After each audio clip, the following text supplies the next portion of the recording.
Hilliard. I got so much motherfucking design on right now. Break it down, bring it back, make it clap. I got 3 old thoughts, new block, where that thing. Bitches on my line, and you know.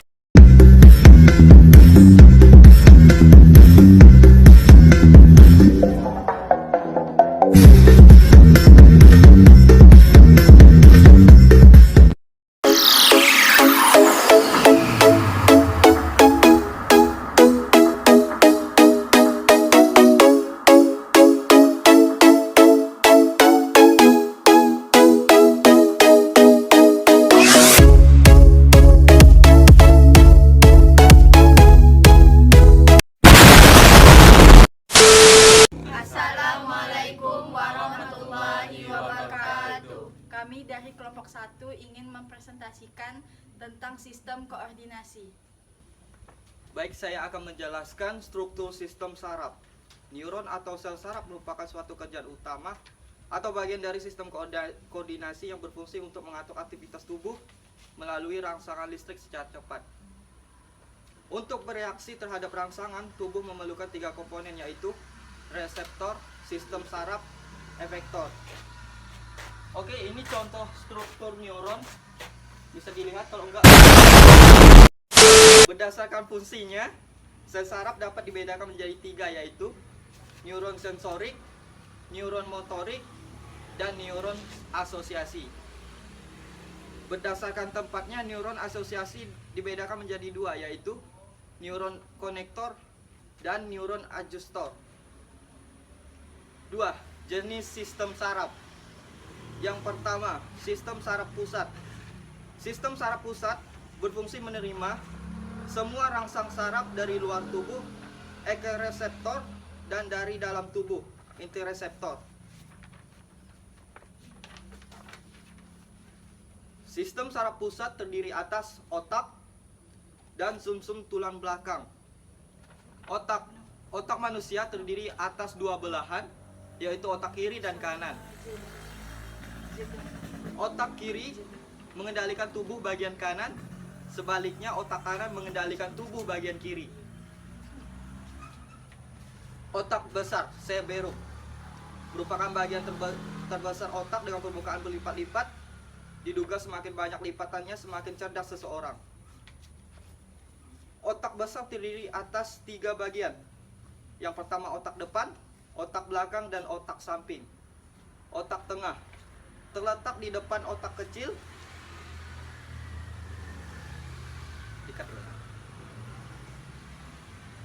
Bagian otak tengah adalah lobus optikal yang berhubungan dengan gerak refleks mata. Otak depan terdiri atas talamus dan hipotalamus. Talamus berfungsi menerima semua rangsangan dari reseptor kecuali bau-bauan dan meneruskan ke area sensorik. Otak kecil, cerebellum, terletak di bagian sumsum lanjutan medula oblongata. Otak kecil merupakan pusat keseimbangan gerak dan koordinasi gerak otot serta posisi tubuh. Sumsum lanjutan medula oblongata, disebut juga batang otak, merupakan lanjutan otak yang menghubungkan otak dengan sumsum tulang belakang. Fungsinya untuk mengatur denyut jantung, pelebaran dan penyempitan pembuluh darah, gerak menelan, bersin bersendawa, batuk, dan muntah. Di sumsum lanjutan terdapat bagian yang menghubungkan otak dan sumsum tulang bagian belakang yang dinamakan pons. Baik, saya akan melanjutkan presentasi dari Rangga, yaitu sumsum tulang belakang atau medulla spinalis. Sumsum tulang belakang berfungsi sebagai penghubung influx dari dan ke otak, memberikan kemungkinan gerak refleks. Medulla spinalis bagian buah berwarna putih dan bagian dalam berwarna kelabu. Dan ini adalah gambaran dari sumsum tulang belakang. Baik, selanjutnya sistem saraf tepi. Sistem saraf tepi merupakan saraf-saraf yang membawa impuls dari dan ke sistem saraf pusat. Sistem saraf tepi terdiri dari sistem saraf sadar dan sistem saraf tidak sadar. Sistem saraf sadar atau saraf otomatis adalah saraf yang rangsangannya disampaikan ke pusat reseptor, yaitu ke pusat motoris pada cerebrum. Berdasarkan asalnya, sistem saraf tepi terbagi atas saraf kranial kranial dan saraf spinal yang masing-masing berpasangan, serta ganglia. Saraf kranial merupakan semua saraf yang keluar dari permukaan dorsal otak. Saraf spinal ialah semua saraf yang keluar dari kedua sisi tulang belakang. Masing-masing saraf ini mempunyai karakteristik, fungsi, dan jumlah saraf yang berbeda. Sementara itu, ganglia merupakan kumpulan benda sel saraf yang membentuk simpul-simpul saraf di luar sistem saraf pusat. Selanjutnya, sistem saraf tidak sadar atau otonom. Saraf otonom adalah saraf yang rangsangannya tidak disampaikan ke otak. Sistem saraf otonom mengontrol kegiatan organ-organ dalam. Berdasarkan sifat kerjanya, saraf otom dibedakan menjadi dua, yaitu parasimpatik dan simpatik. Ini gambar parasimpatik. Parasimpatik adalah saraf yang mengontrol homeostasis dan tubuh saat istirahat dan bertanggung jawab atas fungsi istirahat dan cerna dari tubuh. Sedangkan simpatik adalah mengontrol respon tubuh terhadap ancaman yang dirasakan dan bertanggung jawab atas respon-respon lawan atau lari. Selanjutnya, gangguan pada sistem saraf. Yang pertama, epilepsi. Epilepsi adalah serangan yang muncul jika otak atau bagian otak tiba-tiba berhenti bekerja sebagaimana mestinya selama beberapa saat. 2. Meningitis, radang selaput otak karena infeksi bakteri atau virus.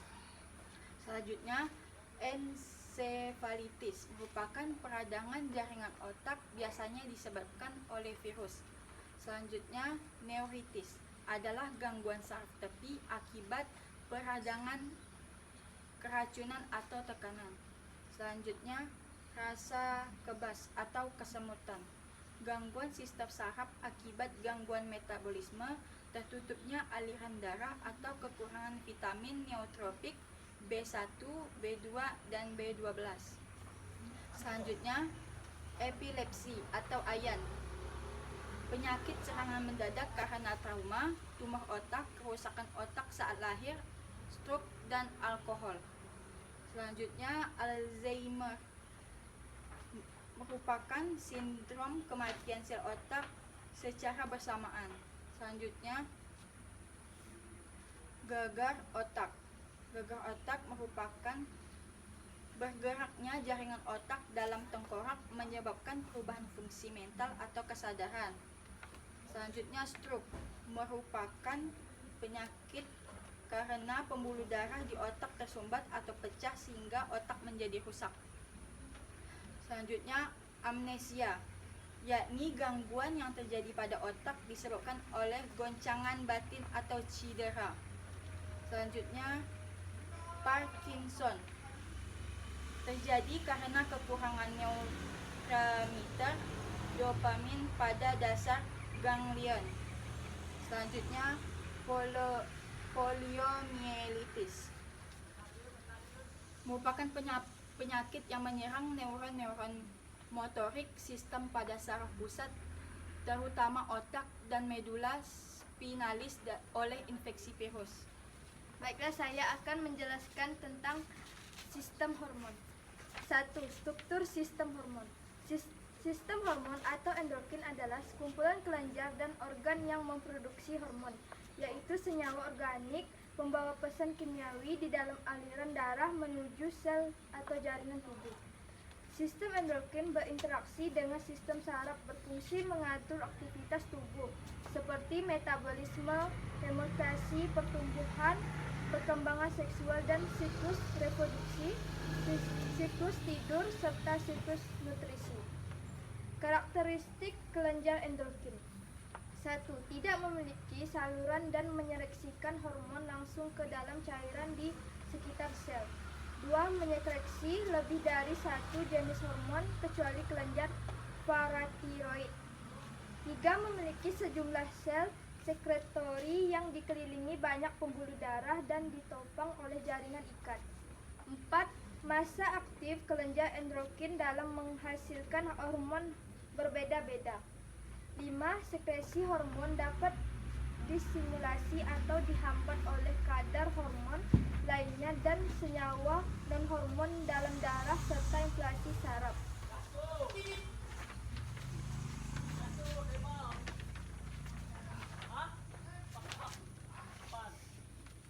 2. Jenis sistem hormon. Hormon dihasilkan oleh kelenjar. Kelenjar endokrin atau kelenjar buntu adalah kelenjar yang tidak mempunyai saluran khusus yang menghasilkan hormon. Berdasarkan aktivitasnya, kelenjar buntu dibedakan menjadi 1. Kelenjar yang bekerja sepanjang hayat, misalnya hormon yang memegang peranan dalam metabolisme. 2. Kelenjar yang bekerja mulai masa tertentu, misalnya hormon kelaminan. 3. Kelenjar yang bekerja sampai masa tertentu saja, misalnya hormon pertumbuhan, hormon timus. Berdasarkan aspek, macam, dan letaknya, kelenjar buntu dibedakan terdiri atas 1. Kelenjar hipofizis terletak di dalam otak besar. 2. Kelenjar tiroid atau kelenjar gondok terletak di daerah leher. 3. Kelenjar faroid atau kelenjar anak gondok terdiri di dekat kelenjar gondok. 4. Kelenjar epifis. 5. Kelenjar timus atau kelenjar kacang. 6. Kelenjar adrenal atau suprarenalis terletak di atas ginjal. 5. Kelenjar pankreas atau pulau-pulau Langerhans terletak di sebelah bawah lambung atau ventriculus. 8. Kelenjar usus dan lambung. 9. Kelenjar kelaminan atau kelenjar gonad pada wanita terletak di daerah rongga perut, pada pria di dalam buah zakar dalam kantong skrotum. Berikut adalah kelenjar dan hormon yang dihasilkan. 1. Kelenjar hipofis menghasilkan hormon-hormon yaitu pada lobi anterior, lobi depan, pada lobi intermedia, lobi tengah, pada lobi posterior, lobi belakang. Baik, saya akan lanjutkan dari penjelasan Sarifah, yaitu kelenjar tiroid atau kelenjar gondok. Hormon yang dihasilkan: tiroksin, tirodotironin, dan kalsitonin. Fungsi: A. Mempengaruhi metabolisme sel, proses produksi panas, oksidasi di sel-sel tubuh, kecuali sel otak dan sel limpa. B. Mempengaruhi pertumbuhan, perkembangan, dan diferensiasi jaringan tubuh. C. Berpengaruh dalam mengubah tirosin. 3. Kelenjar patrioid atau kelenjar anak gondok. Hormon yang dihasilkan: para hormon yang berfungsi mengatur pertukaran zat kapur dan fosfor dalam darah. 4. Kelenjar episen menghasilkan hormon yang fungsinya belum jelas. 5. Kelenjar timus atau kelenjar kacangan. Hormon yang dihasilkan: somatotrop atau hormon pertumbuhan yang berfungsi untuk pertumbuhan. 6. Kelenjar suprarenalisa atau kelenjar anak ginjal atau kelenjar adrenal. A. Bagian kulit menghasilkan 1. Mineralo atau kortikoid menyerap Na dari darah dan mengatur reabsorpsi air pada ginjal. 2.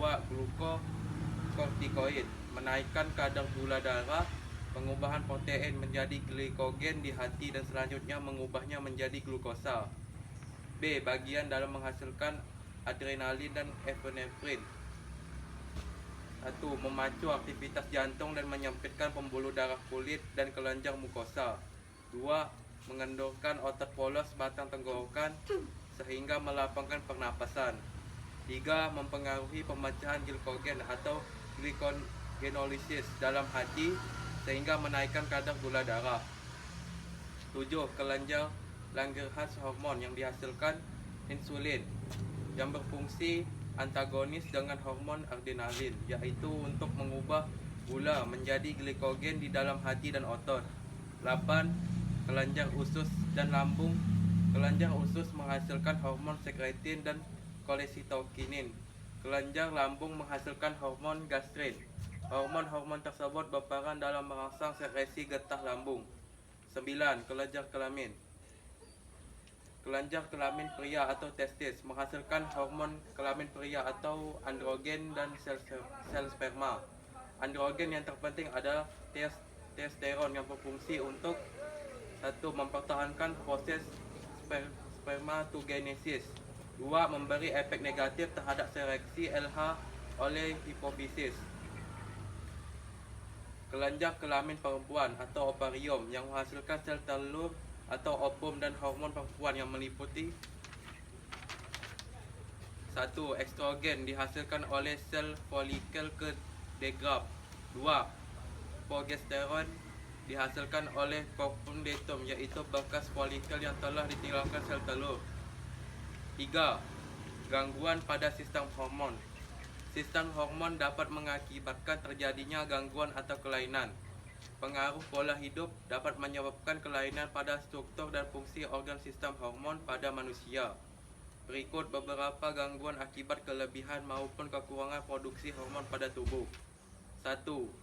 Gigantisme, pertumbuhan raksas akibat kelebihan hormon somatotrop. 2.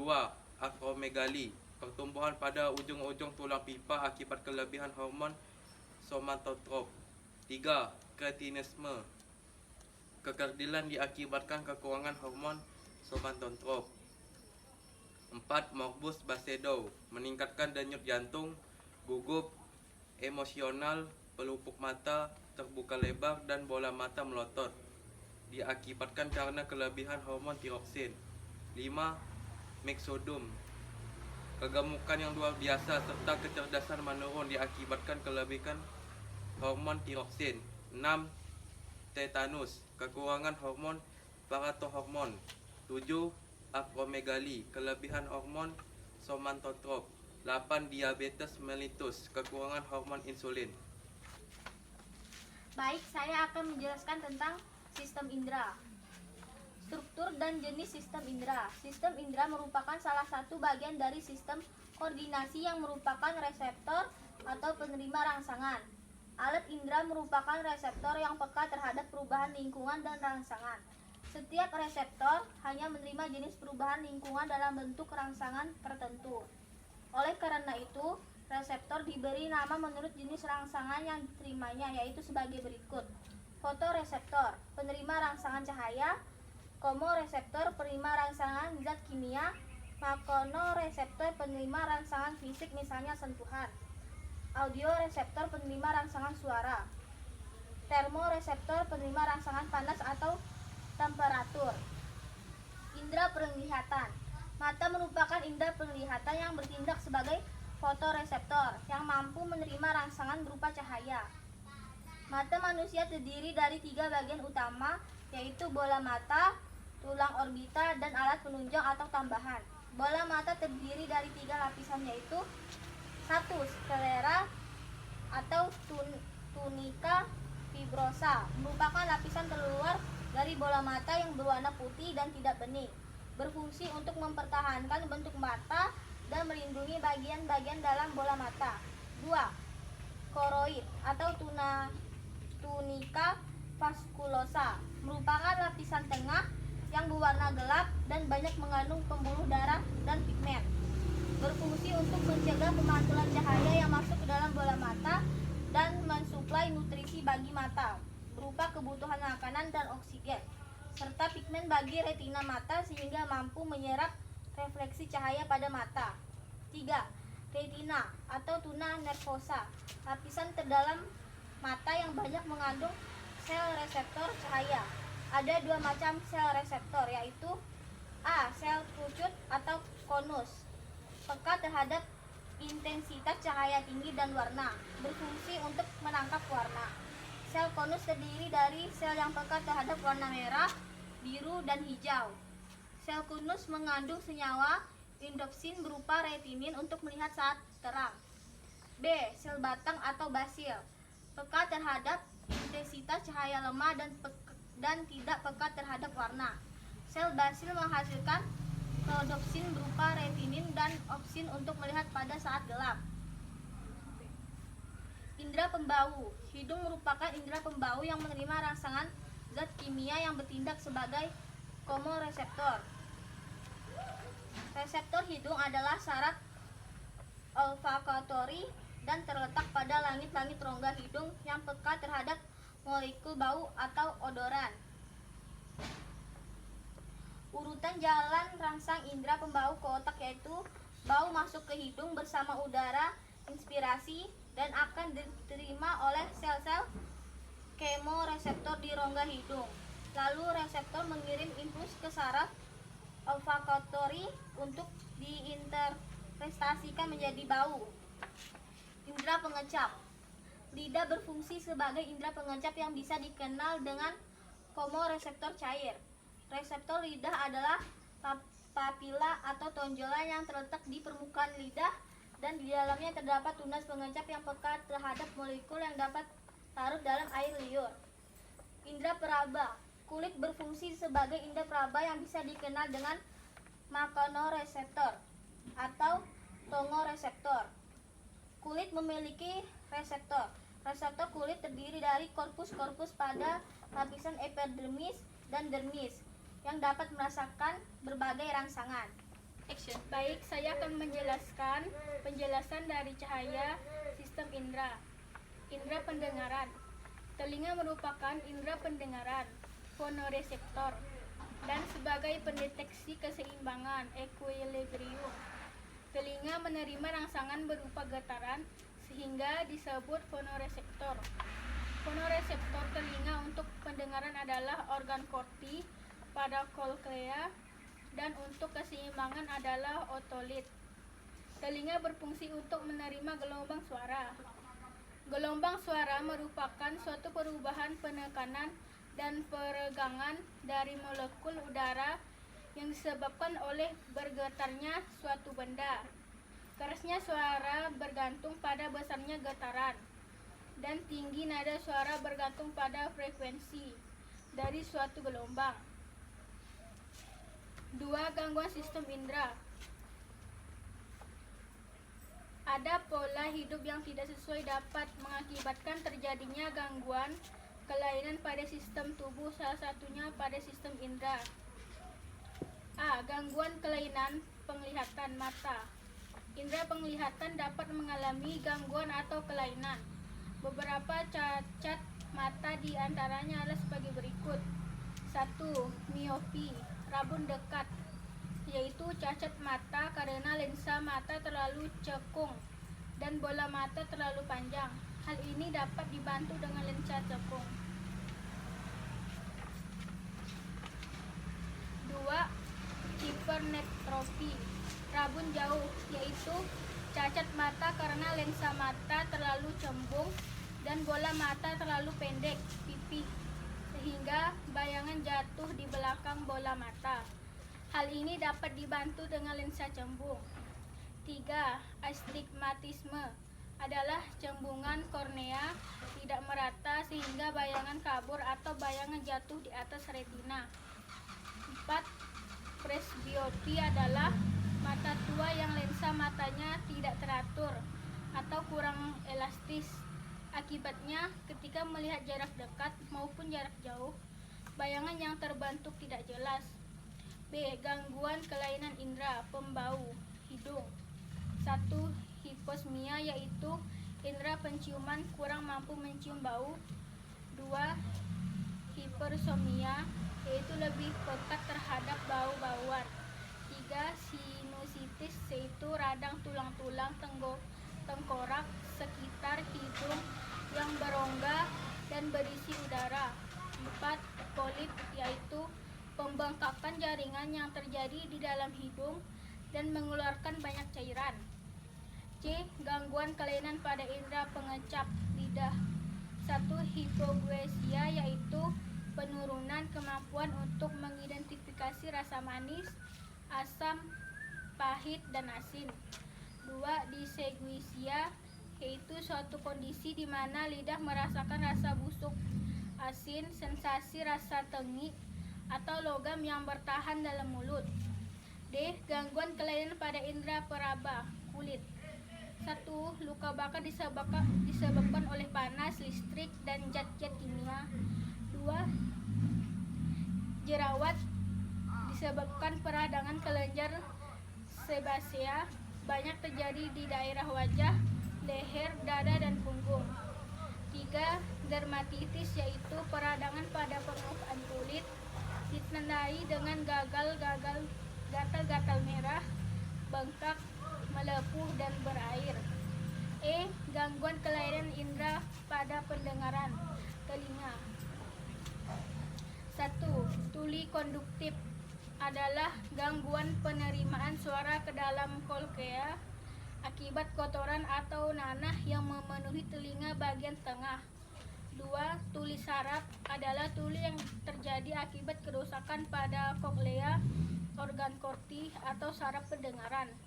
3. Otitis media yaitu radang yang disebabkan oleh peradangan pada tenggorokan karena adanya saluran Eustachius yang menghubungkan keduanya.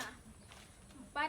Motion sickness, mabuk perjalanan, disebut oleh gangguan pada fungsi vestibula atau keseimbangan karena rangsangan secara terus-menerus oleh gerakan-gerakan selama perjalanan. Baik, sekian presentasi dari kami dari kelompok 1. Maaf apabila ada salah kata. Wabillahi taufiq wa hidayah. Wassalamualaikum warahmatullahi wabarakatuh. Hari Senin bersih-bersih, pasang bendera biar berkibar. Cukup sekian dan terima kasih. Maaf jika presentasinya panjang lebar. Jangan lupa like, Komen, dan subscribe. Wah.